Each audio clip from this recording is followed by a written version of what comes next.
दोस्तों, वैदिक गुरु चैनल पर आपका स्वागत है। आज इस कक्षा में हम हिंदी व्याकरण पढ़ेंगे जो क्लास 2 के अंतर्गत होगा। फर्स्ट क्लास में हमने वर्णमाला की बात करी थी, तो वर्णमाला के बारे में, सारे अक्षरों के बारे में आपको बताया था। अल्पप्राण महाप्राण क्या होते हैं वो सब के बारे में आपको पूरी तरह से अच्छे से एक्सप्लेन किया था और उसका एक प्रैक्टिस सेट भी दिया था। और आज हमारा जो टॉपिक है वो है संज्ञा। तो हम संज्ञा के बारे में विस्तृत चर्चा करेंगे। तो देखिए, सबसे पहले शब्द की बात करते हैं। ठीक है, शब्द क्या होता है? अक्षर से मिलकर शब्द बनता है। शब्द किससे बनता है? अक्षर मतलब अक्षर या फिर वर्ड, ठीक, इनसे मिलकर शब्द बनता है। और शब्द को जब स्वतंत्र रूप से प्रयोग करते हैं तो वो शब्द होता है। ठीक है, बिना वाक्य में डाले उसको हम स्वतंत्र रूप से क्या करते हैं? जब हम उसको स्वतंत्र रूप से प्रयोग करते हैं, जैसे किसी का नाम हो गया, वो भी एक शब्द हो गया। ठीक, कोई भी एक शब्द का प्रयोग प्रॉपर बिना वाक्य के करते हैं तो वही शब्द होता है। लेकिन जब उसमें वाक्य को सम्मिलित कर दिया जाता है तो वो क्या बन जाता है? पद बन जाता है। पद में क्या होता है? पद में शब्द को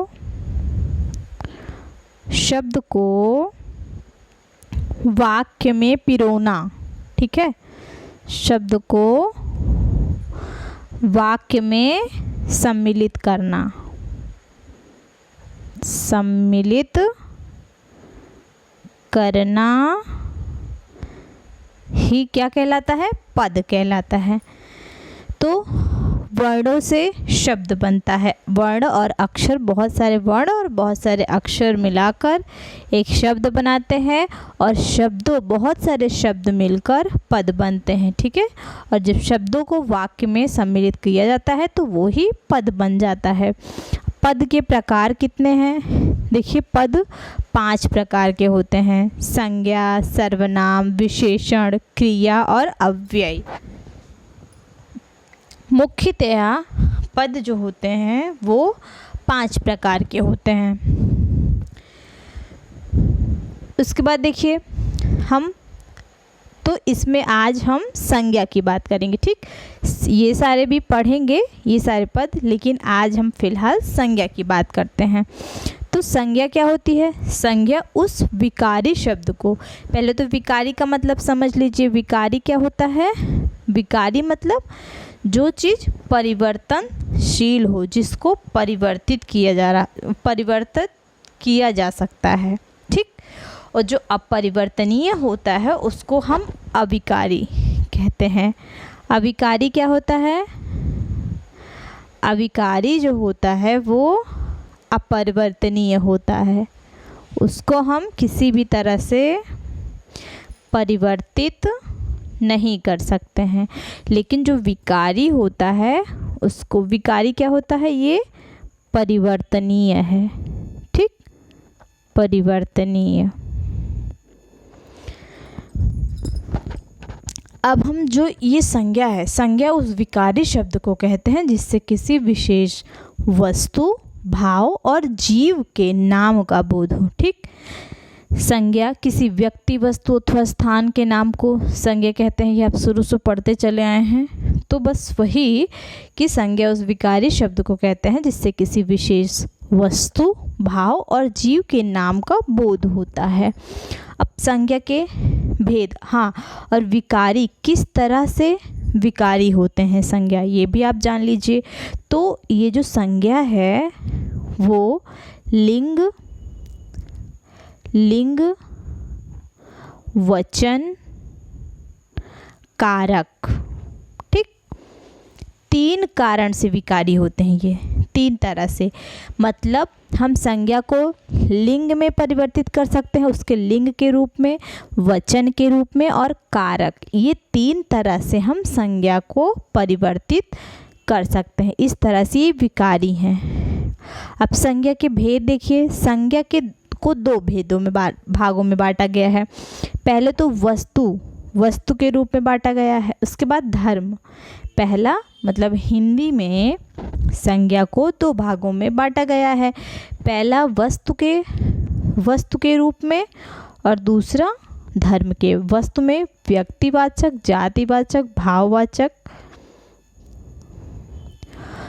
हाँ ये भाववाचक इसमें नहीं होगा, ठीक है। व्यक्तिवाचक, जातिवाचक, समूहवाचक और द्रव्यवाचक, ये चार जो है वो वस्तु के अंतर्गत आते हैं, भाव नहीं। हाँ, व्यक्ति, जाति, समूह और द्रव्य, ये चार जो हैं ये वस्तु के अंतर्गत आते हैं।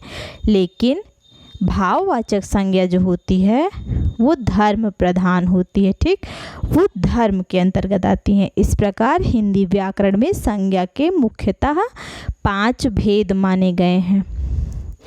अब ये पूरे 5 देखिए कौन कौन से हैं। यही पहला व्यक्तिवाचक, जातिवाचक, भाववाचक, समूहवाचक और द्रव्यवाचक, ये कुल 5 प्रकार के संज्ञा हैं, ठीक है, इनके भेद हैं। पहला है, सबसे पहला है व्यक्तिवाचक। व्यक्तिवाचक संज्ञा किसको कहते हैं?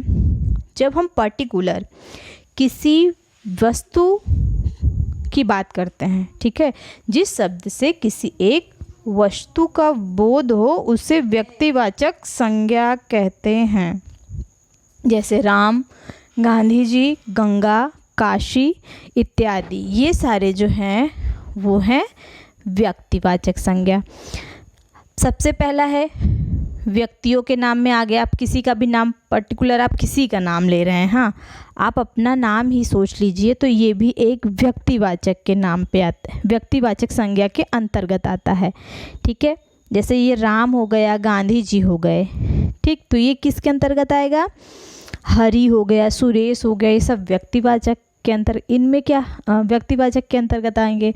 इसके अंतर्गत दिशाओं के नाम भी आते हैं, ठीक, पूर्व, पश्चिम, उत्तर, दक्षिण, ये पूर्व, पश्चिम, उत्तर, दक्षिण, ये सभी जो हैं किसके अंतर्गत? दिशाओं के नाम के अंतर्गत आते हैं और ये व्यक्तिवाचक के अंतर्गत आते हैं। इसी तरह देश का नाम हो गया, ठीक, भारत, जापान, अमेरिका, पाकिस्तान, ये सारे जो देश हैं वो व्यक्तिवाचक के अंतर्गत आएंगे। इसके बाद देखिए देश के नाम हो गए। इसके बाद राष्ट्रीय जातियों के नाम भी आते हैं। अब राष्ट्रीय जाति जैसे भारतीय हो गई, राष्ट्रीय जाति,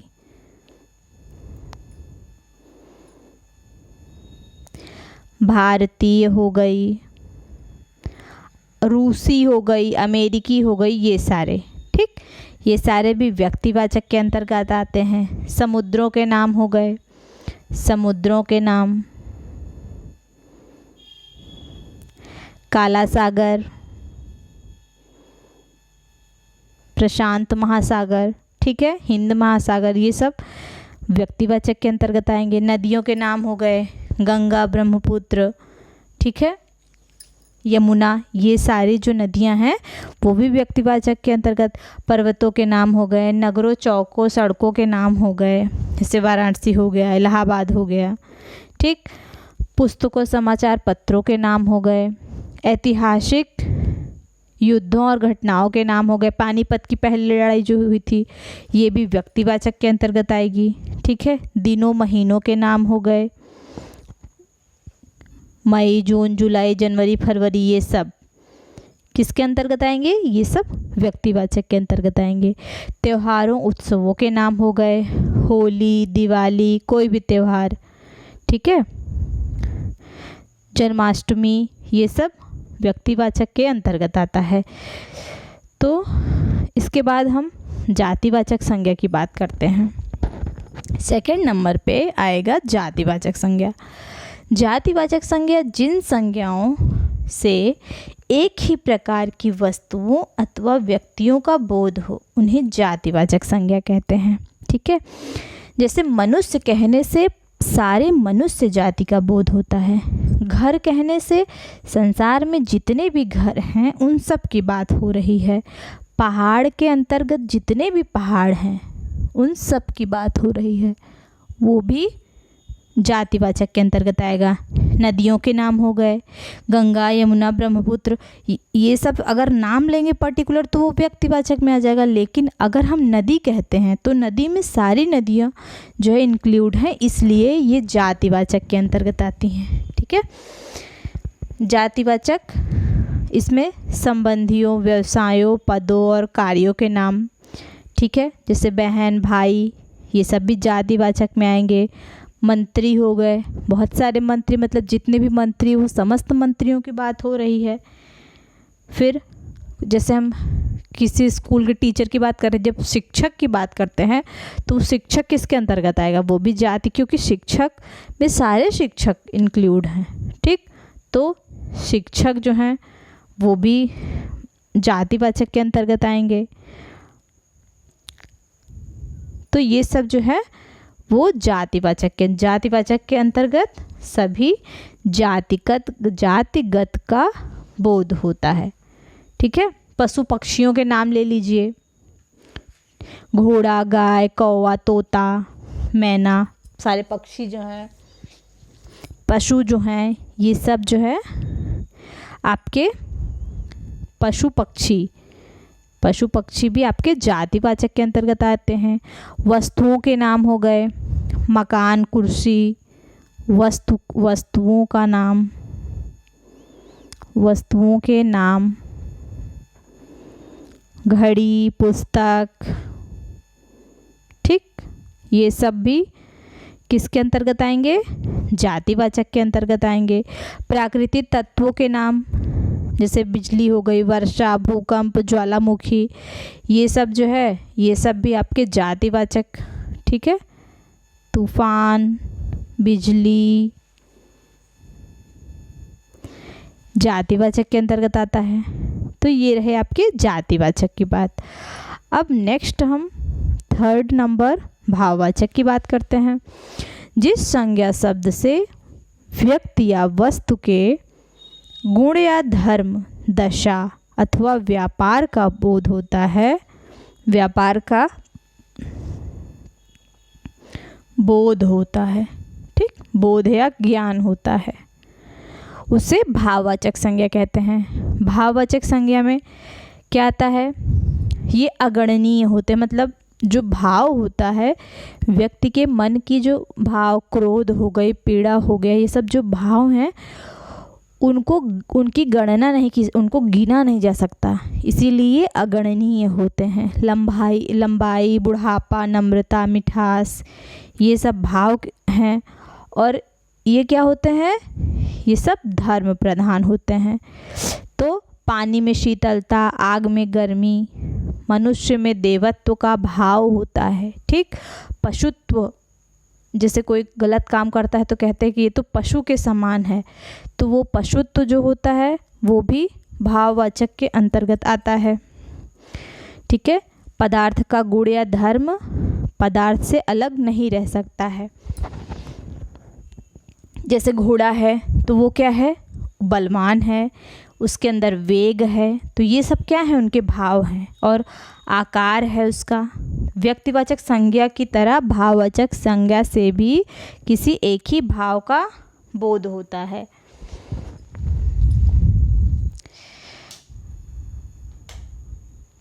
तो ये सब रहे भाववाचक। अब भाववाचक संज्ञाओं का निर्माण, भाववाचक संज्ञाओं का निर्माण जातिवाचक संज्ञा, विशेषण, क्रिया, सर्वनाम और अव्यय में प्रत्यय लगाकर होता है। ठीक है, भाववाचक संज्ञा का निर्माण जो है वो प्रत्यय लगाकर होता है। किसमें किसमें, विशेषण से बनाया जा सकता है भाववाचक संज्ञा, क्रिया, सर्वनाम और अव्यय, इन सब में प्रत्यय को लगाकर हम भाववाचक संज्ञा बना देते हैं। जातिवाचक से भाववाचक बना सकते हैं। ठीक, देखिए यहाँ पर कैसे बनाया है। जैसे ये जातिवाचक संज्ञा हो गई और ये भाववाचक हो गया, तो देखिए पुरुष से क्या बना, पुरुषत्व बना। पुरुष क्या है, जातिवाचक, पुरुषत्व क्या है, भाववाचक। इसी तरह देखिए नारी, नारी से नारीत्व, गुरु से गुरुता, दास से दासत्व और पंडित से पंडिताई। ये इधर आ गया है, पंडित से पंडिताई। ये भी आपका पंडित जो है वो आ जाएगा जातिवाचक संज्ञा में, और पंडिताई जो है वो भाववाचक संज्ञा के अंतर्गत आ जाता है। ये देखिए, ये पंडिताई इधर कर देते हैं। इसी तरह ये क्या हुआ, ये आपका जातिवाचक संज्ञा से बना, ठीक, ये संज्ञा से बना। अब सर्वनाम से बनाते हैं, ये भाववाचक इधर आ जाएगा, भाववाचक, और ये सारे सर्वनाम हैं। मम, मम से ममत्व क्या है, भाववाचक संज्ञा है। निज से निजत्व बना, अपना से अपनत्व बना।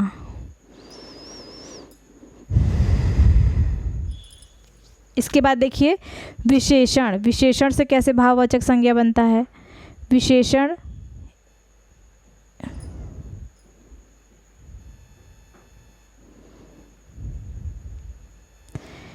ये रहा विशेषण आपका,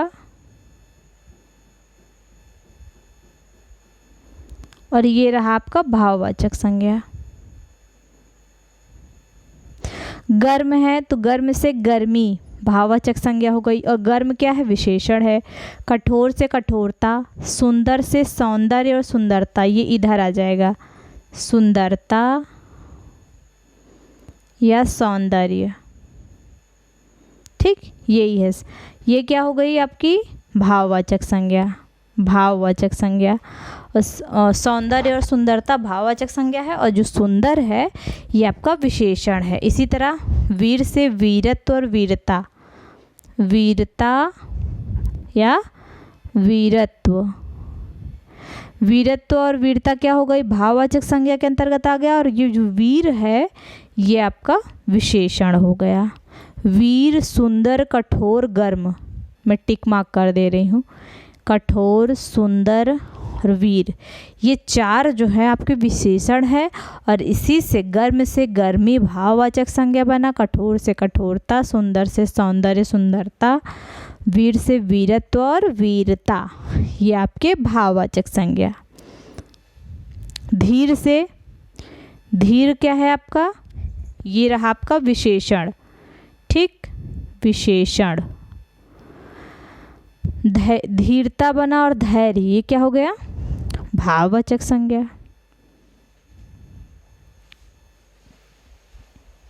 ठीक। अब आगे देखिए अव्यय से कैसे बनते हैं। अव्यय हो गया ये समीप, और सामीप क्या हो गया, भाववाचक,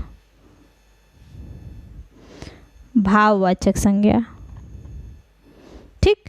समीप क्या हो गया आपका, समीप अव्यय है, और सामीप पे जो है अव्यय क्या, जिसका हम व्यय नहीं कर सकते, ठीक। ना व्ययम इति अव्ययम, अव्यय वो ऐसा शब्द है जिसको हम अलग नहीं कर सकते। अगर हम इसका खंड विभाजन कर देंगे तो इसका कोई अर्थ नहीं निकलेगा। जिसका हम खंड विभाजन ना कर सके उसी को अव्यय कहते हैं। दूर से दूरी बना, भाववाचक संज्ञा दूरी है, और ये अव्यय है दूर। शाबाश, शाबाशी। इसके बाद देखिए थकान से थकावट, थकान क्या है, अव्यय। थकावट क्या है, भाववाचक संज्ञा है। इसके बाद क्रिया से कैसे बनता है। क्रिया घबराना से घबराहट, भाववाचक संज्ञा हो गई। घबराना क्या है, क्रिया है। सजाना, सजावट। चलना, चलन, चलन भाववाचक है, और ये चलना जो है ये क्रिया है। इसके बाद समूहवाचक संज्ञा देखिए 4 नंबर है समूहवाचक संज्ञा। जिस संज्ञा से वस्तु अथवा व्यक्ति के समूह का बोध होता है, ठीक, व्यक्ति या वस्तु के समूह का बोध होता है उससे समूहवाचक संज्ञा कहते हैं। जैसे देखिए व्यक्तियों का समूह, सभा, दल, गिरोह। दल में बहुत सारे लोग होते हैं ना, एक व्यक्ति से तो दल बनता नहीं है, और सभा भी जब आयोजित की जाती है तो उसमें बहुत लोगों का समूह होता है। तो व्यक्तियों का जो समूह, गिरोह, उसमें भी व्यक्ति होते हैं। इसी तरह वस्तु, जैसे चाबियों का गुच्छा हो गया, ठीक। तो गुच्छे में किसी एक चाबी की बात नहीं की जा रही, उसमें बहुत सारी चाबियां हैं। इसी तरह कुंज, मंडल हो गया। तो ये सब जो है वो वस्तुओं का समूह है। और ये ऊपर जो सभा, दल, गिरोह, इसमें जो है व्यक्तियों का समूह होता है, ठीक है। इसके बाद लास्ट 5 नंबर देखेंगे, द्रव्यवाचक संज्ञा। जिस संज्ञा से नाप तौल वाली वस्तु का बोध हो उसे द्रव्यवाचक संज्ञा कहते हैं। इस संज्ञा का सामान्यतः बहुवचन नहीं होता है। जो द्रव्यवाचक संज्ञा होती है उसका बहुवचन नहीं बनाते हैं, और ये भी, इसकी भी गणना नहीं की जा सकती, ये भी अगणनीय होता है, ठीक। लोहा हो गया, चांदी, सोना, दूध, पानी, तेल, तेजाब, ये सब क्या है? लिक्विड हैं, तरल पदार्थ हैं, ठीक। लोहा, सोना, चांदी, ये दूध, पानी, तेल, तेजाब, ये सब क्या हैं? ये चारों तरल पदार्थ हैं। ये द्रव्य में आते हैं, और ये सोना चांदी भी